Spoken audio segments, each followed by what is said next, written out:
최덕신 변호사의 법률 체크. 오늘은 좀 특수한 공소시효에 대해서 한번 알아보도록 하겠습니다.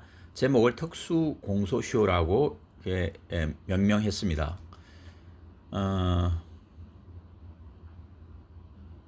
특수 공소시효는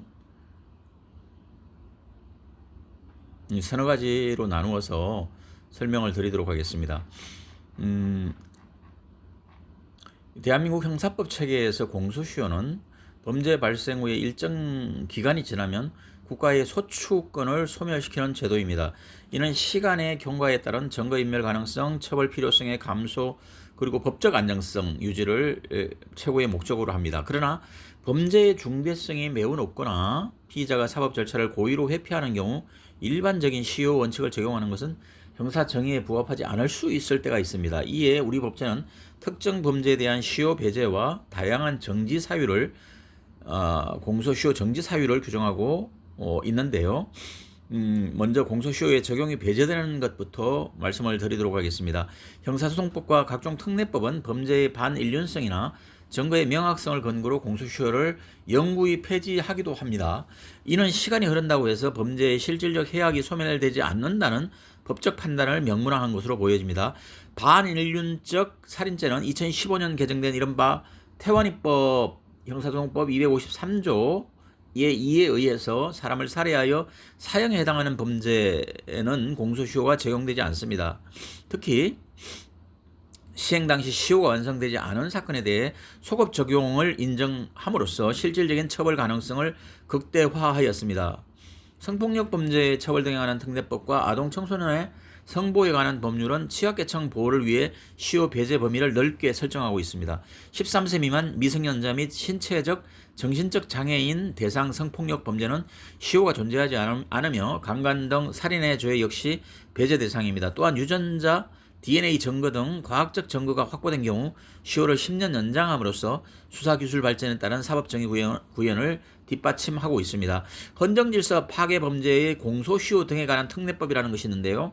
그 특례법에 따르면 내란, 외환, 집단살해 등의 범죄에 대해 공소시효와 형해시효를 모두 배제합니다. 이는 국가 존립의 근간을 흔드는 행위에 대해 시효라는 법적 혜택을 부여하지 않겠다는 입법적 결단입니다. 두 번째로 국외 체류로 인한 시효 정지입니다. 범인이 국내 사법권의 영향력을 벗어나 국외로 출국한 경우 그 체류 기간만큼 시효는 정지됩니다. 과거 우리 법제는 기소 전 피의자의 기소 후 피고인의 시효 정지에 관해 불균형한 태도를 보였으나 2024년 법 개정을 통해 기소 전후의 법적 효과가 동일해졌으며 사법 정의의 공백 또한 해소되었습니다. 형사소송법 253조 제3항에 따라 피의자가 국외에 체류할 시 시효가 정지되기 위해서는 형사처분을 면할 목적이 입증되어야 합니다. 대법원 판례에 따르면 국외 체류 시 다른 목적, 유학이라든지 생업 등과 함께 다른 목적이 있다 하더라도 처벌 회피 의사가 인정된다면 시효 정지의 효력이 발생합니다. 과거에는 재판 중인 피고인이 해외로 도주하여 25년, 보통 25년이 지나면 어제 공소시효 기간이라고 해서 면수 판결을 받을 수 있는 법적 허점이 있었습니다. 그러나 2024년 2월 13일 신설된 형사소송법 253조 제4항은 피고인이 형사처분을 면할 목적으로 국외에 있는 경우 의제 공소시효의 진행도 정지되도록 규정하였습니다. 특히 부칙을 통해 법 시행 당시 시효가 완성되지 않은 사건에도 소급 적용하도록 하여 재판 중 해외 도주를 통한 형사책임 회피 가능성을 원천적으로 차단하였습니다. 세 번째로 공범관계에서 시효가 정지되는 경우가 있습니다. 형사소송법 253조 2항은 공범 중 1인에 대한 기소가 다른 공범에 대해서도 시효 정지의 효력을 발생시킨다고 명시하고 있습니다. 이는 공범일 때 얘기입니다. 공동으로 재판을 받는 공동 피고인의 경우에는 공범이 아닌 경우 해당되지 않습니다. 이는 공범 간 처벌의 불균형을 방지하기 위함이나 법원은 그 적용 범위를 엄격하게 제한하고 있습니다. 만약 기소된 공범이 범죄 사실의 증명 부족으로 무죄가 된다면 그를 근거로 정지되었던 다른 공범의 시효는 정지되지 않았던 상태로 돌아갑니다. 다시 말씀드립니다. 만약 기소된 공범이 범죄 사실의 증명 부족으로 무죄가 확정된다면 그를 근거로 정지되었던 다른 공범의 시효는 정지되지 않습니다. 따라서 수사기관과 피해자는 공범의 재판 결과를 주시해야 하며 기소되지 않은 공범의 시효 만료 여부를 다시 계산해야 하는 실무적 주의가 요구됩니다. 여기서 말하는 공범은 말씀드린 바와 같이 형법 총칙상의 공동정범, 교사범, 방조범에 국한됩니다. 대법원은 2012년도 4842 판결을 통해서 뇌물수수자와 뇌물공여자와 같은 대향범 같은 강례는 본조항의 공범에 해당되지 않는다고 판시하였습니다. 즉 뇌물수수자를 기소하더라도 뇌물공여자의 공소시효는 정지되지 않으므로 각각의 시효를 개별적으로 관리해야 합니다. 네 번째로 기타 절차적 신분적 시효 정지 사유에 대해서 말씀드리겠습니다.